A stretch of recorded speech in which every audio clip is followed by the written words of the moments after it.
PDP ने 370 के restoration को लेकर प्रस्ताव लाया और एनसी ने यानी उमर अब्दुल्ला जी ने स्वयं इसका विरोध किया। पर आखिर ऐसा क्यों? जी हां,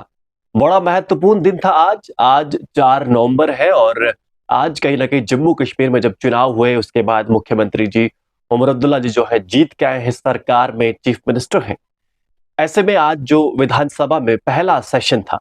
और पहला दिन भी था, तो ऐसे में जब स्पीकर को चुना जा चुका है और ऐसे में सबको मौका दिया जा रहा था कि वो अपनी अपनी बात रखे इसी चीज को लेकर कि जो स्पीकर चुने गए हैं उनको लेकर उनको कुछ अपनी टिप्पणी देनी थी। इसी चीज का फायदा उठाते हुए पीडीपी यानी पीपुल्स डेमोक्रेटिक पार्टी के जो एमएलए चुने हुए हैं, एमएलए जीत के आए हैं वाहिद पारा जी, उन्होंने पहले तो बधाई दी वाहिद स्पीकर को, पर उसके बाद उन्होंने आर्टिकल 370 की वापसी को लेकर एक प्रस्ताव भी जो है वहां पर रखा। ऐसा होना ही था कि भाजपा के जो 28 के 28 एमएलए थे उन्होंने एकदम से हड़कंप जो है मचा दिया और उससे कहीं ना कहीं 10-15 मिनट के लिए उस असेंबली को जो वहां पर थी उसे रोकना पड़ा। फिर उसके बाद कहीं ना कहीं उमर अब्दुल्ला जी की बारी आती है और उन्होंने अपना भाषण दिया और उन्होंने उसमें कहा कि आज के दिन यानी 4 नवंबर यानी असेंबली का जब पहला दिन था तो मैंने चाहता था कि राजनीति करूं या फिर राजनीति को लेकर बात करूं, पर मजबूर हूं। और उन्होंने कहा कि पीडीपी की तरफ से जो प्रस्ताव लाया गया है रिस्टोरेशन 370 के रिस्टोरेशन को लेकर,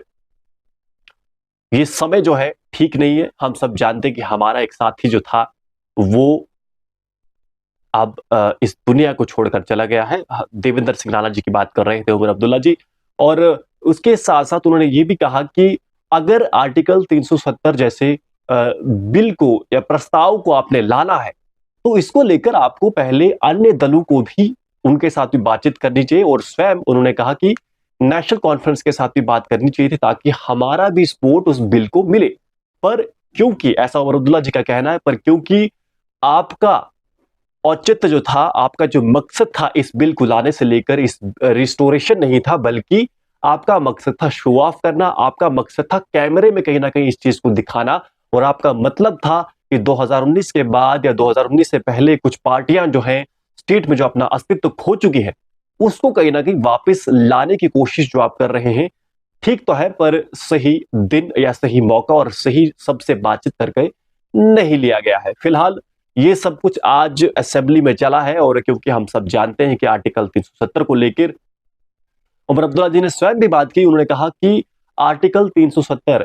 19 जो 5 अगस्त 2019 को जो ये फैसला लिया गया है एब्रोगेशन ऑफ आर्टिकल 370, इसको लेकर जनता ने अपना निर्णय दे दिया है और ये फैसला जो है आप असेंबली में देख सकते हैं कि हम सत्ता पक्ष में हैं, यानी जो लोग आर्टिकल के एब्रोगेशन के खिलाफ थे वो सत्ता में है, यानी लोगों ने उन्हें चुना है और इसका यही मतलब है कि लोग जो है वो आर्टिकल 370 हटने के विरोध में है। फिलहाल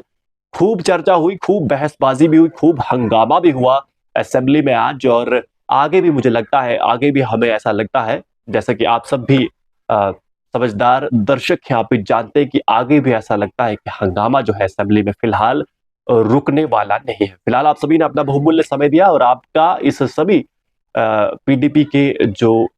एमएलए हैं इनके इस प्रस्ताव को लेकर या फिर उमर अब्दुल्ला